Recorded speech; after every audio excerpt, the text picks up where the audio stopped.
বিশ্বে মানুষেরা তোমাদের জন্য তোমাদের রব একটা মাস রোজাকে ফরজ করে দিয়েছে, একটা মাস রোজাকে রাখতে বলেছে। আল্লাহর কোরআনও আমাদেরকে জানিয়ে দিয়েছে রোজাদারের জন্য রোজা রাখা ফরজ হয়ে গেছে। এবং এই রোজা এমন একটা নিয়ামত, as-sawmu li wa ana biya, আমার আল্লাহ জানিয়ে দিলেন রোজাদারদের জন্য সবথেকে বড় খুশির খবর এটা। আল্লাহ বলছে রোজা হলো আমার খাস ইবাদত, আর আমি আল্লাহ কুদরতি হাতে রোজাদারকে পুরস্কার নিজে দেব। রোজাদারের জন্য দুটো খুশি, লিসাইমি ফারহাতানি, ফারহাতুন ইনদাল ইফতারি ওয়া ফারহাতুন লিকা রাব্বি। এ নওজওয়ানেরা, রোজাদাররা যখন ইফতার নিয়ে বসে আল্লাহ পাক হাদিসে কুরসির মধ্যে জানায় এটা একটা রোজাদারদের জন্য বড় আনন্দ। আর একটা হলো রোজাদারদেরকে আল্লাহ নিজের দিদার দেবেন বলেছে। এ যুবকেরা, তোমরা বাপেরা, আর এই রোজা কি ছাড়বেন না। এই রোজা এক মাস আসছে, রোজা রাখবে আল্লাহকে খুশি করার জন্য রাখবে। কেন আল্লাহ বলেছে রোজা আমার খাস ইবাদত। নামাজ খাস ইবাদত বলেন, হজ খাস ইবাদত বলেন, যাকাত খাস ইবাদত বলেন, রোজাকে খাস ইবাদত বলেছে। সবটাই আল্লাহর জন্য। তবে রোজাটা কেন খাস বলেছে? নামাজের মধ্যে লোক দেখানো থাকতে পারে, নাও থাকতে পারে, না দেখানোটাই তো আল্লাহর জন্য। কিন্তু নামাজের মধ্যে লোক দেখানো থাকে, চল হুজুর বলছে একটু পড়ি, চল বিআই এসছে একটু পড়ি, না পড়লে লোক খারাপ বলবে তাই পড়ি, এখানে লোক দেখানো থাকতে পারে। কিন্তু কেউ শুকিয়ে শুকিয়ে থাকবে না, যদিও থাকে নুকিয়ে নুকিয়ে খেয়ে নেবে। কি আল্লাহ বা বড় দয়ালু, তবে তিনার কাছে নত হতে হবে। তিনি তোমার আমার জন্য অবশ্যই বড় মেহেরবান। এ দুনিয়ার মানুষ শুনে রেখে দাও, দুনিয়ার রাজা প্রজারা তারা আসামি খুঁজে বেড়ায়, তাদেরকে শাস্তি দেবে বলে। আর আমার আল্লাহ আসামিদেরকে ডেকে ডেকে ডেকে ডেকে বলে আমি তোদেরকে মাফ করে দেব। বুঝতে পারছেন মাইকের আওয়াজ? দুনিয়ার রাজা মহারাজারা আসামি খোঁজে শাস্তি দিবার জন্য, আর আমার আল্লাহ আসামি দেখে মাফ করার জন্য। জোরে বলুন সুবহানাল্লাহ।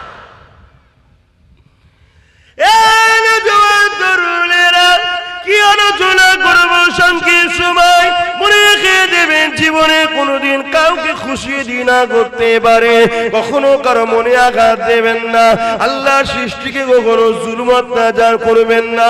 আল্লাহ রাসূল জানিয়ে দিলেন লা ইয়ারহামুল্লাহু মান লা ইয়ারহামুন নাস, যে মানুষকে ভালোবাসে না আল্লাহ দয়া সে পাবে না। ভালোবাসার প্রকৃত রাস্তা হলো আল্লাহর জান্নাতের রাস্তা দেখানো। এই আপনাদেরকে ভালোবাসি বলে আল্লাহ জান্নাতের রাস্তা দেখায়। আল্লাহ জান্নাত পেতে গেলে সর্বপ্রথম কাজটা কি? ঈমান আনতে হবে। আমানতু বিল্লাহি ওয়া মালাইকাতিহি ওয়া কুতুবিহি ওয়া রাসূলিহি ওয়াল ইয়াউমিল আখির ওয়াল কদরি খায়রিহি ওয়া শাররিহি মিনাল্লাহি তাআলা ওয়াল বাসি বাদাল মউত। প্রথমে ঈমান আনতে হবে। এ যুবকেরা, তরুণেরা, আমার আপনার নবী মুহাম্মদ রাসূলকে জীবনের থেকে বেশি ভালোবেসে, জীবনের সব কিছু থেকে বেশি আদব করে মেনে নিতে হবে। এই মেনে নিবার পরে তিনি যা করতে বলেছে করতে হবে, তিনি যা নিষেধ করেছেন ছেড়ে দিতে হবে। এ যুবকেরা, আল্লাহ নবী জানিয়ে দিলে এ বিশ্বে মানুষেরা তোমাদের জন্য তোমাদের রব একটা মাস রোজাকে ফরজ করে দিয়েছে, একটা মাস রোজাকে রাখতে বলেছে। আল্লাহর কোরআনও আমাদেরকে জানিয়ে দিয়েছে রোজাদারের জন্য রোজা রাখা ফরজ হয়ে গেছে। এবং এই রোজা এমন একটা নিয়ামত, as-sawmu li wa ana biya, আমার আল্লাহ জানিয়ে দিলেন রোজাদারদের জন্য সবথেকে বড় খুশির খবর এটা। আল্লাহ বলছে রোজা হলো আমার খাস ইবাদত, আর আমি আল্লাহ কুদরতি হাতে রোজাদারকে পুরস্কার নিজে দেব। আর দুদিন পর রোজা, তো তাই তো নাকি? রোজা নিয়ে বলি সংক্ষেপ সময়, আর কি বলবো। রোজা রাখেন আপনাদের ঘরের ছেলেরা সব? হ্যাঁ, যুবকরা রাখে তো, বোনেরা? আর না বাপ মা বলে এই বয়সে রাখিনি রে, রোগা হয়ে যাবি, এটা বলে নাকি?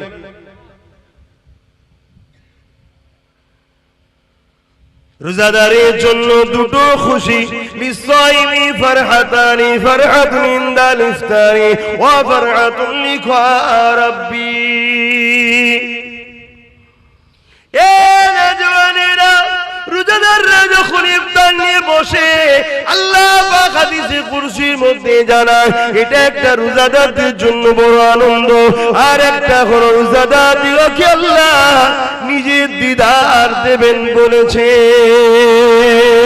এ যুবকেরা, তোমরা বাপেরা, আর এই রোজা কি ছাড়বেন না? এই রোজা 1 মাস আসছে, রোজা রাখবে, আল্লাহকে খুশি করার জন্য রাখবে। কেন আল্লাহ বলেছে রোজা আমার খাস ইবাদত, নামাজ খাস ইবাদত বলেন, হজ খাস ইবাদত বলেন, যাকাত খাস ইবাদত বলেন, রোজাকে খাস ইবাদত বলেছে। সবটাই আল্লাহর জন্য। তবে রোজাটা কেন খাস বলেছে? নামাজের মধ্যে লোক দেখানো থাকতে পারে, নাও থাকতে পারে, না দেখানোটাই তো আল্লাহর জন্য। কিন্তু নামাজের মধ্যে লোক দেখানো থাকে, চল হুজুর বলছে একটু পড়ি, চল বিআই এসছে একটু পড়ি, না পড়লে লোক খারাপ বলবে তাই পড়ি, এখানে লোক দেখানো থাকতে পারে। কিন্তু কেউ শুকিয়ে শুকিয়ে থাকবে না, যদিও থাকে নুকিয়ে নুকিয়ে খেয়ে নেবে। কি বুঝছেন তো নাকি? তাই আল্লাহ বললো এটা আমার খাস ইবাদত।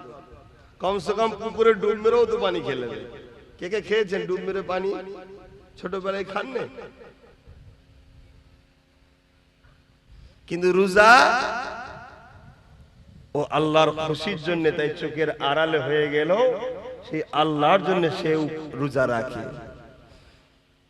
কিন্তু আজ বেঈমানের দলেরা, ইসলামের দুশ্মনেরা আমাদের ঘরে তো রোজা রাখাবার পরেও বেকার করে ফেলছে রোজাগুলোকে। আপনারা সব এলাকায় রোজার পার্টি হয় নাকি? ইফতার পার্টি পার্টি করেন নাকি? ইফতার পার্টিতে যাওয়া হারাম, চলবে না। ইফতার মাহফিলে যাবেন, সওয়াবের কাজ। ইফতার মাহফিলের নেতৃত্ব দেয় উলামা হযরতরা, আর ইফতার পার্টির নেতৃত্ব দেয় ফাসিক, ফাজিল, হারামখোর, বেরোজাদাররা। কথা বুঝছেন না? বোঝেন না? কত পার্থক্য বুঝলেন? ইফতার মাহফিল হলে যাবেন, ইফতার মাহফিলে আলেমরা থাকে, তারা নেতৃত্ব দেয়। আর আলেমরা হলো রাসূলের ওয়ারিস, তারা নবীর এলেমের ওয়ারিস। নবী চলে গেছেন, যাওয়ার সময় বলে গেছেন যে আমি আলেমে হাক্কানীদের রেখে গেলাম, তোমরা এদের কাতারে থাকবে, এদের পিছনে থাকবে। আর এখন তো আলেমরা বাপ কিছুই বলতে পারে না। এটা আলেমদের দোষ অবশ্য, সবাই নয়, কিছু কিছু আলেম আছে এখনো বলে। কেন? তারা বিক্রি হয়নি, তারা নিজেদের গলায় এখনো মোহাম্মদ রসুলের বেল্ট পরিয়ে রেখেছে, তাই তাদেরকে কেউ টানতে পারে না। কিন্তু বেশিরভাগ উলামারা এখন কথা বলতে পারে না। কথা বুঝে আসছে? এই ইফতার মাহফিল হলে যাবে। তবে আমার যদি মসলা শোনেন বা আমাকে জিজ্ঞেস করেন আপনি কি করেন, সবথেকে উত্তম হলো এটা, সারাদিন রোজা রেখেছি যে আল্লাহর খুশির জন্য, সেই আল্লাহ আমাকে যা খুশি করে রুজি দিয়েছে হালাল, ওই রুজি থেকেই আমি ইফতার করব। আমি অন্য কারো পয়সা করতে রাজি না। অনেক জায়গায় আমাকে জোর করে রোজার মাসে নিয়ে যাবে বলে, আমি কোনো জায়গায় যেতে চাই না। এবার আমি একটা ইউনিট চালাই, একটা দল চালাই, আপনারা জানেন কি জানি না, ফুরফুরা শরীফ আহলে সুন্নাত ওয়াল জামাত বলে একটা অরাজনৈতিক সংগঠন চালায়। ওই সংগঠনের ব্যানারে কিছু ইফতার মাহফিল হয়। এবার আমাকে বলে হুজুর আপনি আসেন, দু কথা বলে দোয়া করেন। এবার সেখানে যদিও যায় আমি ইফতার বেঁধে নিয়ে যাই। তারা বলে কোনো চিন্তা নেই, আমি চিন্তার কোনো কারণে সতর্ক হতে হয়। আমি রোজা রেখেছি, আমি আমার পয়সা দিয়ে বাবা ইফতার করবো, সারাদিন রোজা রেখার পরের পয়সা ইফতার করবো, ঠিক মন খুশি হয় না। আপনারাও করবেন।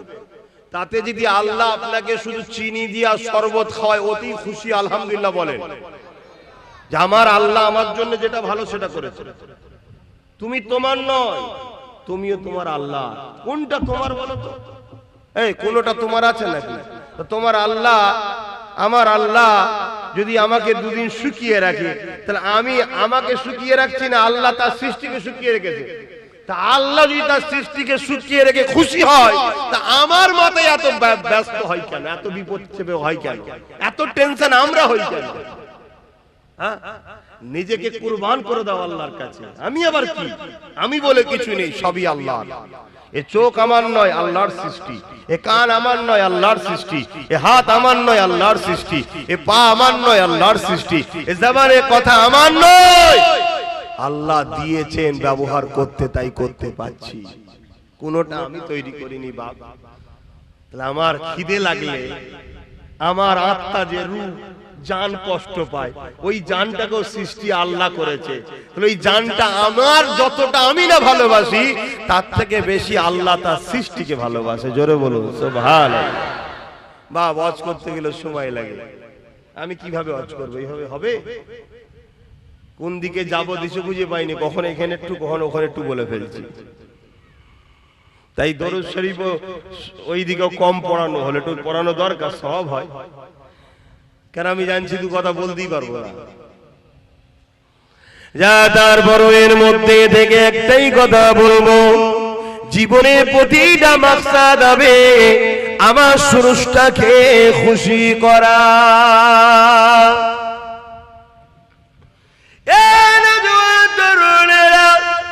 অবশ্যই বাবা আপন, কিন্তু আল্লাহ থেকে আগে নয়।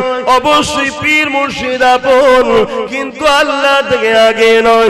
অবশ্যই স্বামী স্ত্রী আপন, কিন্তু আল্লাহ থেকে আগে নয়। অবশ্যই নেতা লিডাররা আপন, কিন্তু আল্লাহ থেকে আগে নয়। সবকিছুর আগে একটা কথা মাথায় নিয়ে নেন, মান আহাব্বা লিল্লাহ ওয়া আবগাদা লিল্লাহ ওয়া আতা লিল্লাহ ওয়া মানআ লিল্লাহ ফাকাদ ইস্তাকমাল ঈমান। এ দুনিয়া মানুষ রেখে দাও গো, নিঃশ্বাসের কোনো বিশ্বাস নাই। এসেছি যখন চলে একদিন যেতে হবে, কে কবে যাবে আল্লাহ বা ভালো জানে। পৃথিবীর সবাই চেষ্টা করো, তোমায় নিতে পারবে না। যেদিন আমার আল্লাহ ডাকবে, ওই দিন পৃথিবীর সবাই চেষ্টা করো, বাঁচাতে পারবে না। আল্লাহর উপরে ভরসা রেখে কোন কাজটা করলে আল্লাহ খুশি হবে, সেই কাজটা করো। যেটা করলে আল্লাহ বেজার হবে, সেটা ছেড়ে দাও। মা বাপকে ভালোবাসতে হবে, কিন্তু আল্লাহর জন্য। স্বামীকে ভালোবাসতে হবে, কিন্তু আল্লাহর জন্য। স্ত্রীকে ভালোবাসতে হবে, কিন্তু আল্লাহর জন্য। দুনিয়ার লিডারকেও ভালোবাসতে হবে, কিন্তু আল্লাহর জন্য।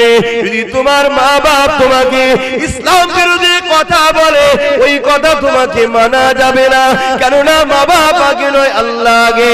তোমার স্ত্রী যদি তোমাকে ইসলাম বিরোধী কথা বলে, ওই কথা মানা যাবে না, কেন স্ত্রী আগে নয়, তোমার স্রষ্টা আগে।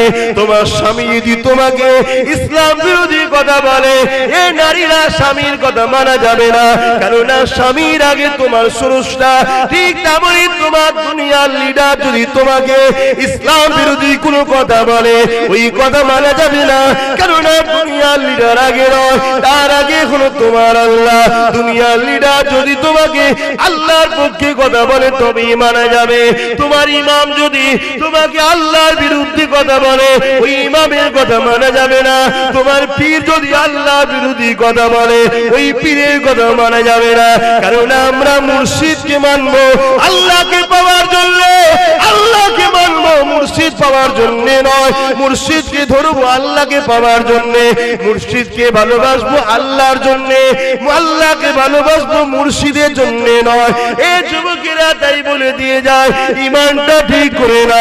যদিও চলতে গিয়ে গুনাহ হয়ে যায়, ইমান যদি থাকে, আযাব খেটে খেটে খেটে খেটে একদিন না একদিন ইমানের জন্য আল্লাহ পাকে জান্নাতটা পেয়ে যাবে।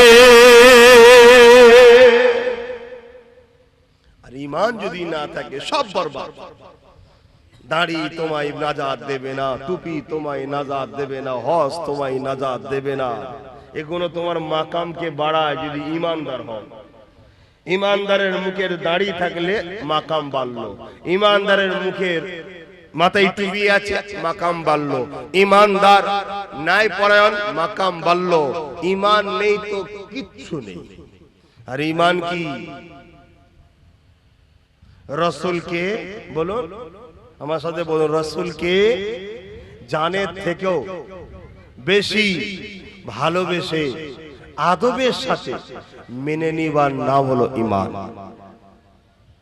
আমার কথায় মানতে পারছেন তো নাকি? হ্যাঁ, আল্লাহ পাক বলে দিয়েছে আমার হাবিবকে ধর। তোরা আমার সম্বন্ধে বেশি চিন্তা করলে মাথার ফিউজ আউট হয়ে যাবে।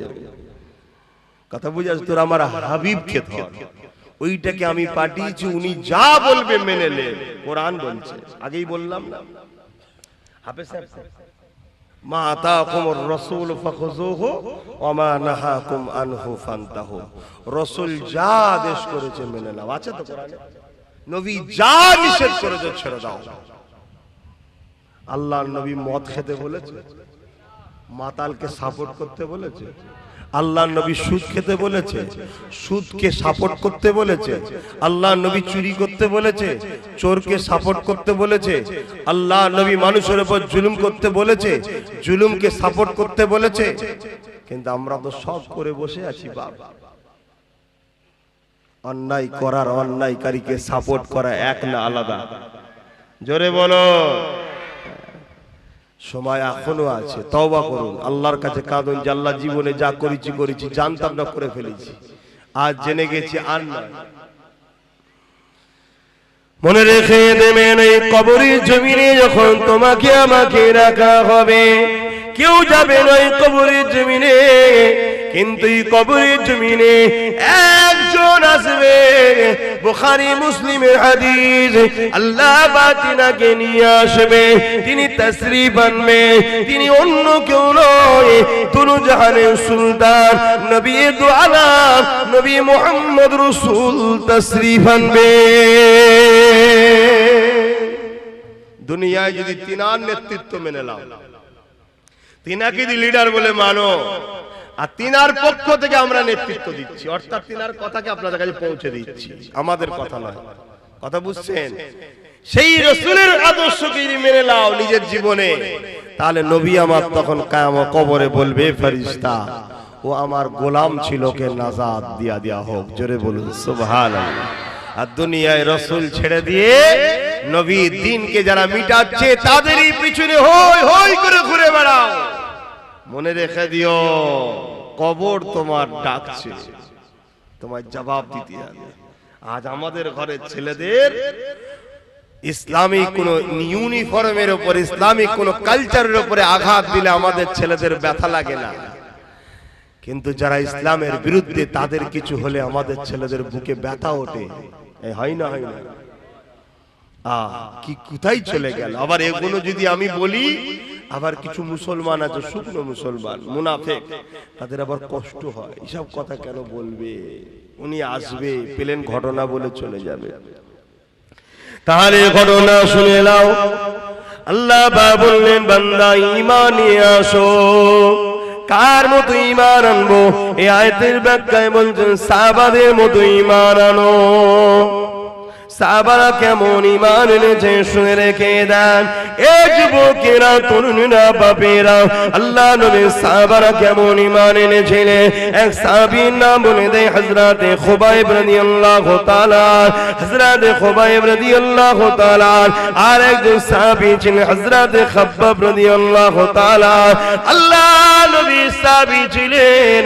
হযরত ওমর ফারুক যখন সিংহাসনে বসলেন, অর্ধ পৃথিবীর রাজত্ব যখন চালাতে লাগলেন, আমিরুল মুমিনিন খলিফাতুল মুসলিমিন যখন হলে, এই যুবকেরা, তরুণীরা, বাবেরা, ওই হযরত খাব্বাব রাদিয়াল্লাহু তাআলা আনকে আল্লাহ নবী সাহাবী হযরত ওমর বলেছিলেন, এ নবী সাহাবী, শুনেছিলাম তোমার উপরে অনেক জুলুম অত্যাচার হয়েছিল, একটু খানিক আমাকে বলো কি জুলুম অত্যাচার হয়েছিল? হযরত খাব্বাব রাদিয়াল্লাহু তাআলা নিজের কোমরের কাপড়টাকে সরিয়ে দিলেন। এ যুবকেরা, তরুণীরা, বাবেরা, তোমার আমার কোমরে গোশত রয়েছে সৌন্দর্যের জন্য। আল্লাহ নবীর এই সাহাবীর কোমরটা পুরো প্লেন ছিল, গোশত ছিল না। আল্লাহ নবীর সাহাবী হযরত ওমর দেখে বলতে লাগলে, ভাই খাব্বাব, এই রকম কোমর তো আল্লাহ জমিনে কারো দেখিনি, কি ব্যাপার আল্লাহ তোমাকে এই রকম বানালো? হযরত খাব্বাব বলতে লেগেছে, ও ভাই হযরত ওমর, আল্লাহ আমাকেও সুন্দর কোমর দিয়েছিল, কিন্তু আমি নবীর পক্ষে যাওয়ার জন্য, নবীর দল করার জন্য, ন্যায়ের পক্ষে, সত্যের পক্ষে, মানবতার পক্ষে, ইনসাফের পক্ষে, মানব বন্ধনের পক্ষে, ভ্রাতৃত্বের পক্ষে, সত্যের পক্ষে থাকার জন্য তৎকালীন লিডার আবু জেহেল উতবা সাইবাইরা আমাকে জুলুম করেছিল। আমাকে বলেছিল মুহাম্মাদের দল ছেড়ে দে, আমাদের দলে চলে আয়, মুহাম্মাদের দল ছেড়ে দে, আমাদের দলে চলে আয়, না হয় তোর উপরে জুলুম হবে, অত্যাচার হবে। ও ভাইরা তোমার, আমি বলে দিয়েছিলাম জান দিয়ে দেবো, তথাপিও নাই সত্য ছাড়বো না। আজও তোমাদেরকে বলা হয়, কি বলা হয় না, হয় না, জুলুমের দিকে আসো, মিথ্যার দিকে আসো, অন্যায়ের দিকে আসো, সন্ত্রাসীর দিকে আসো, ফিতনার দিকে আসো, খুনের দিকে আসো, মার্ডারের দিকে আসো, চিটিংবাজির দিকে আসো, তুলাবাজির দিকে আসো, বলা হয় না, হয় না। আর বলতে লাগে না, আপনাদের ঘরে এখন এক মুঠো বিরিয়ানি দিলেই চলে যাবে, বেশি খরচ করতে লাগে না।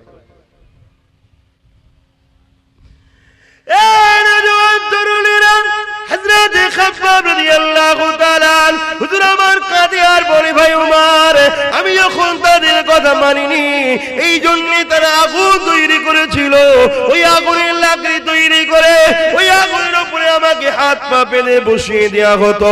ওই আগুন পুড়ে পুড়ে পুড়ে পুড়ে আমার কোমরের গোস্তগুলোকে পুড়াতে লাগতো। এখন কোমরের গোস্তগুলো থেকে রস বাহির হতো, আগুনটা নিভিয়ে যেত, আবার সাইডে বসিয়ে আবার আগুন তৈরি করতো, আবার বসিয়ে দিত। এইভাবে পোড়াতে পোড়াতে পোড়াতে পোড়াতে পোড়াতে আমার কোমরের গোস্তগুলো আগুনে সব খেয়ে ফেলেছে। ভাই ওমর, আমার মুখে লটকে গরম করে ছেঁকা দিয়া আর বলতো, মুহাম্মদকে ডাকবি না, আল্লাহকে ডাকবি না। এ যুবকেরা, তরুণীরা, আব্বারা, তাদের মতো ঈমান আনতে হবে। কোরআন বলছে আমাদের ঈমান কোথায় রয়েছে দেখো। এ যুবকেরা, তরুণীরা, বাপেরা, আজ আমরা তাদের মতো ঈমান আনতে পেরেছি কি ভাবো? নাই নাজাত পাবেন না, আখিরাতটা বড় কঠিন হবে। কি ভাবছেন, কি করছেন আমি জানি না।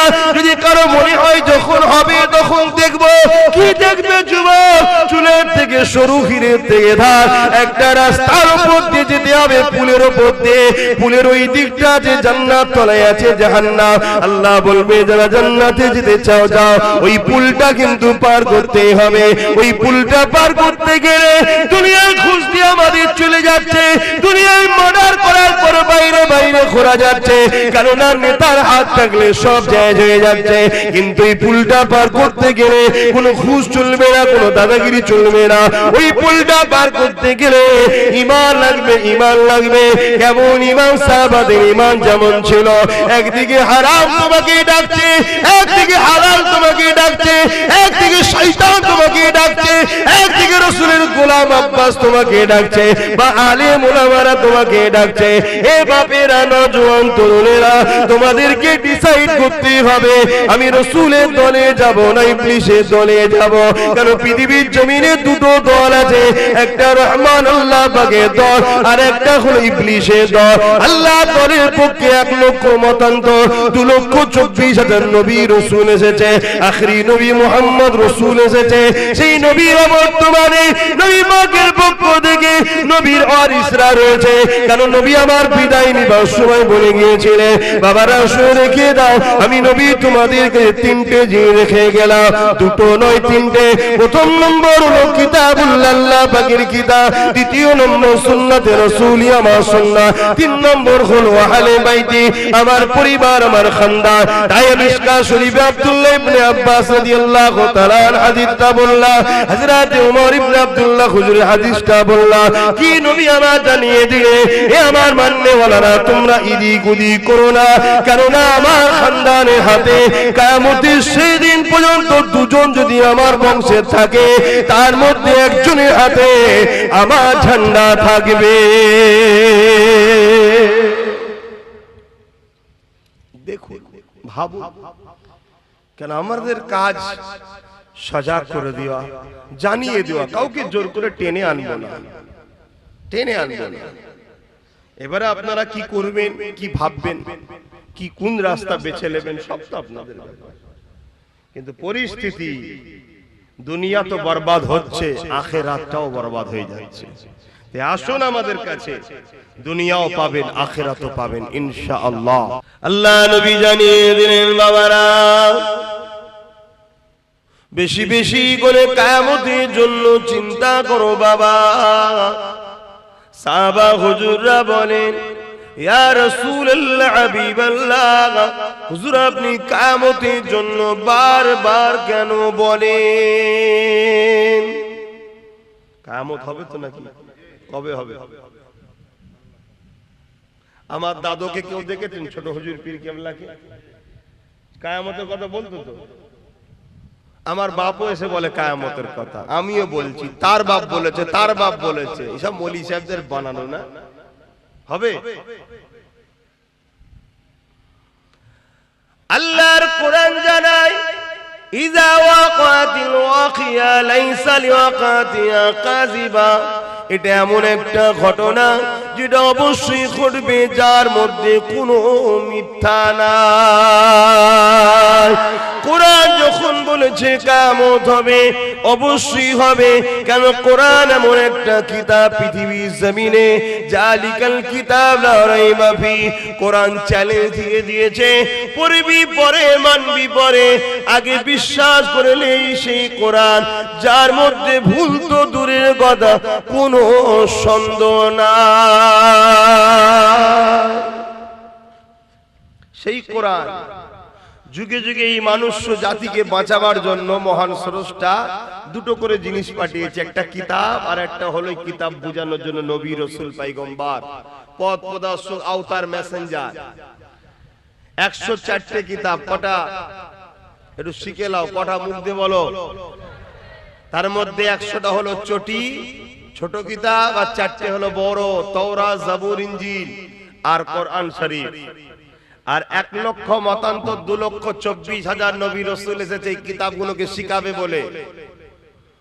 শত শেষ নবী রাসূল হলেন মুহাম্মদ সাল্লাল্লাহু আলাইহি ওয়াসাল্লাম। তিনি যতটা আমার, ততটা আপনাদের, ততটা হিন্দু, দলিত, আদিবাসী, সাঁওতাল, বাগদি, ডোম, মুচি যা আছে পৃথিবীতে সমস্ত মানুষের জন্য উনি পথ প্রদর্শক, মেসেঞ্জার, রাসূল, আখিরি আওতার, আখিরি পয়গম্বর হয়ে এসেছেন। জোরে বলুন সুবহানাল্লাহ। এবং কোরআন শরীফ হলো সর্বকালের সর্বশ্রেষ্ঠ আখিরি আসমানি চূড়ান্ত ফয়সালার গ্রন্থ আল কোরআন শরীফ। জোরে বলুন সুবহানাল্লাহ। সেই কোরআন বলছে কিয়ামত হবে, অতএব হবে। কবে হবে? আল্লাহ, আল্লাহর রাসূল ভালো জানে। তবে মুহররমের 10 তারিখ কিছু কিছু নমুনা রাসূল বলেছেন, যেমন জুম্মার দিন হবে, এগুলো দিয়ে গেছে। তবে আলামত রাসূল যে 70টা বলেছে কিয়ামতের, তার মধ্যে 65টা আলামত ঘটে গেছে। 2023 এর মধ্যে আরো 2-3টে ঘটে যাবে। কথা বুঝে আসে ইনশাআল্লাহ। 2023টা পৃথিবীর মানুষের কাছে বড় একটা বিপদের বছর হবে। অনেক কিছু ঘটবে 2023-এ। বেশিরভাগ কিতাব এবং যা ভবিষ্যৎবাণী আমার দয়ার নবী করে গেছেন, তা থেকে যতটা আমাদেরকে আল্লাহ শিখিয়েছে সেই অনুযায়ী। আর মুহাম্মদ রাসূল যা বলেছে, একটা কথা চুল পরিমাণ লড়ে না, হুবহু হয়। জোরে বলুন সুবহানাল্লাহ। কেন হয়? মুহাম্মদ রাসূলকে তিনি বলতে বলেছেন যিনি করেন, অর্থাৎ মহান স্রষ্টা আল্লাহ শিখিয়েছেন। জোরে বলুন সুবহানাল্লাহ। সেই নবী আবার জানিয়েছেন কিয়ামত অবশ্যই হবে। কিয়ামতের দিনটা কত কঠিন দিন হবে। আল্লাহ নবী সাহাবাদেরকে জানালেন, মাথার এক বিগদা ইখতিলাফাত পরে আল্লাহ পাক এই সূর্যকে নামিয়ে দেবে। এই সূর্যের বর্তমান 1 গুণ তাপ রয়েছে, সেদিন 12 গুণ তাপ বেড়ে যাবে। এখন লক্ষ কোটি মাইল দূরে সূর্য রয়েছে, সেদিন মাথার এক বিগদা ইখতিলাফ, এক হাত উপরে সূর্যকে নামিয়ে দেবে। মাথার খিনগুলো নাক দিয়ে গুনে গুনে ঝুরে ঝুরে পড়তে লাগবে। ওই কিয়ামতের দিনটা তো কঠিন দিন হবে। এ যুবকেরা, বোনেরা, শুনে খেয়ে দাও। ওই দিন দেখা যাবে, নবী আমার জানান, এমন বাপ